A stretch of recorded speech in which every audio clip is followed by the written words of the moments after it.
A single, startled yelp rippled across the vast hush of Queen Elizabeth II's state funeral, fracturing the slow grandeur of the procession, as surely as a dropped pin in a cathedral. In that moment, 8-year-old Princess Charlotte reminded every onlooker, from heads of state to ordinary mourners, that behind the lacquered surface of monarchy beats an utterly human heart.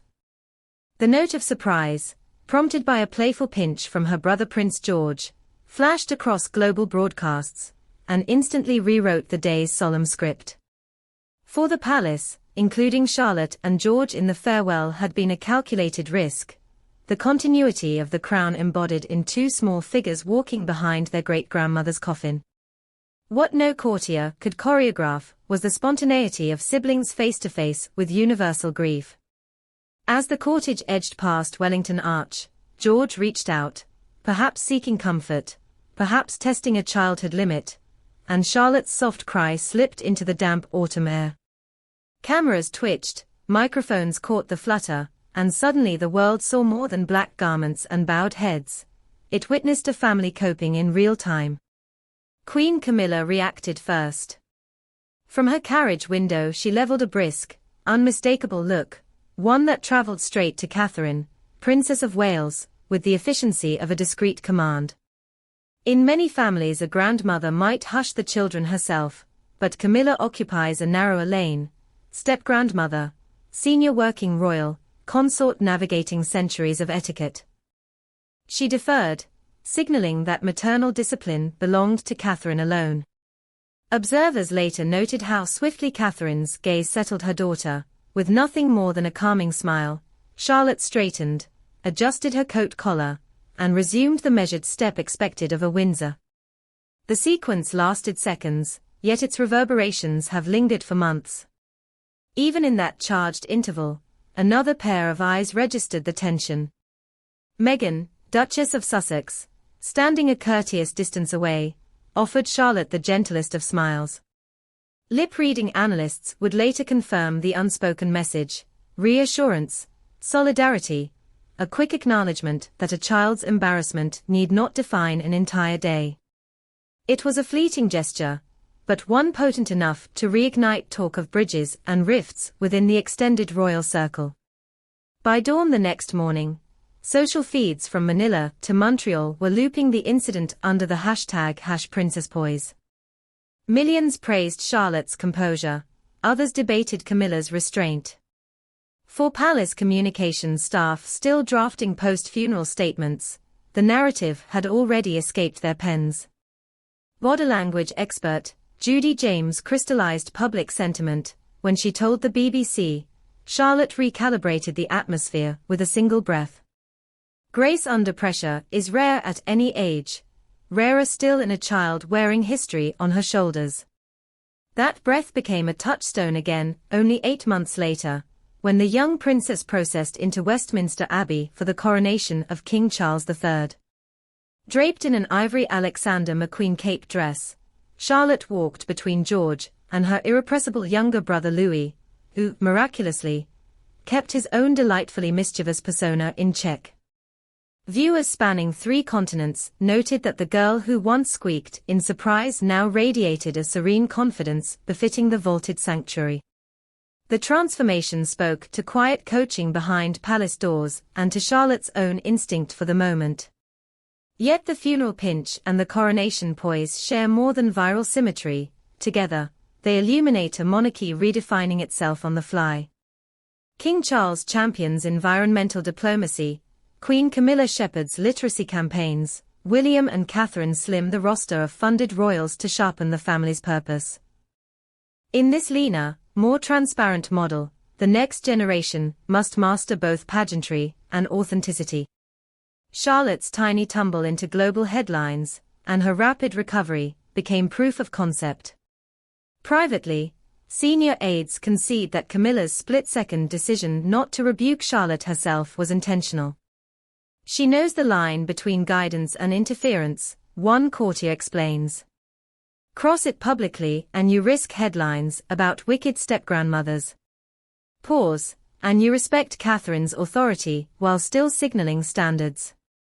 The nuance matters. Camilla spent decades battling public skepticism. Today she calibrates every gesture to avoid reigniting old resentments, especially with young royal watchers wary of perceived rigidity. The children, meanwhile, continue to rewrite Windsor optics. Where George once appeared the dutiful heir and Charlotte the photogenic sidekick, insiders now describe a partnership of complementary temperaments. He studies state papers with his father. She quizzes aides about the charitable calendar. One private secretary jokes that Charlotte runs a mental checklist like an executive producer, ensuring her brothers hit their cues on time. The anecdote may be light-hearted, but it underscores a strategic reality. Monarchy sells stability through faces, not spreadsheets, and Charlotte's has become one of its most bankable assets. Even Meghan's quiet smile at the funeral has accrued unexpected weight. Royal watchers long accustomed to parsing every Sussex micro-expression saw in that moment a reminder that family ties may fray, but rarely sever completely. For the Duchess, it was an uncontroversial kindness, a sharp contrast to storylines of friction, yet it added a human layer to the day's unfolding drama. Whether it signals broader reconciliation remains to be seen, but palace aides did not fail to note how warmly social media greeted the gesture compared with previous narratives of division. Not every observer is convinced harmony lies ahead. Some point to Camilla's careful distance during the funeral and her swift pivot into coronation grandeur as evidence of unresolved tension. Others suggest Katherine's effortless handling of Charlotte reveals a subtle generational shift. A younger royal court embodying modern parental philosophies, less scolding disciplinarians, and more mentors in resilience. Those interpretations will shape coverage in the months to come as the Wales children edge toward adolescence and public engagements grow in complexity. One truth, however, has escaped the realm of speculation and settled into collective memory. Charlotte's rapid composure re-anchored a nation grappling with the loss of its longest-serving monarch. In that instant, grief met continuity, and continuity prevailed. A retired lady-in-waiting, overheard at a recent Windsor garden party, put it cleanly: when Her Majesty was a child, she steadied her pony outside Buckingham Palace, and people whispered, "She was born to this." The same whisper followed Charlotte after the yelp. Where does such poise lead? Courtiers hint that Charlotte will co-host a children's mental health garden event this autumn. It is a modest engagement on paper, yet symbolically potent. The young princess taking the reins of a cause aligned with her mother's long-standing work. Camilla, too, is said to be crafting a mentorship program, informal teas, no cameras, designed to guide the little royals through the labyrinth of protocol without stifling their individuality. These parallel paths suggest rapprochement rather than rivalry, a delicate balancing act that could determine how the crown is perceived by a generation raised on authenticity. And what of Prince George, whose mischievous pinch set everything in motion? Sources close to Kensington Palace say he received a private word from his father, a gentle reminder, not a reprimand, and resumed his lessons in constitutional history with renewed interest. One tutor reports George recently asked how many British kings were brothers, a question weighted with both curiosity and newfound humility. The monarchy has weathered storms far greater than a sibling scuffle, yet in an age when optics outrun policy, the smallest moments often prove the most defining.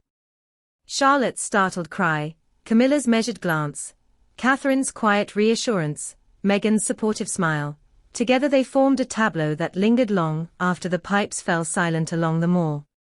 It revealed fault lines, yes, but also resilience, the capacity of an ancient institution to adapt in real time.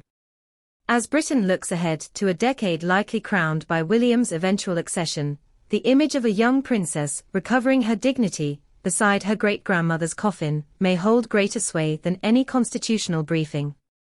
In it, loyalists see a child already fluent in the subtle language of sovereignty. Skeptics glimpse evidence that the Windsors remain, for better or worse, a power defined by stagecraft. Either way, Charlotte's poised rebound from a brotherly jest has entrenched her place in the kingdom's collective imagination. Somewhere inside Windsor's private apartments, a handwritten note from the late Queen reportedly rests in a glass case, a reminder of the guidance she offered her heirs. It ends with a line often quoted, but rarely felt so keenly: "Let your example be greater than your title." On a grey September morning, Charlotte did just that, turning a moment of childish surprise into a lesson in calm, and in doing so, offered Britain hope that its next chapter, however modern, will remain anchored in the virtues of grace and duty.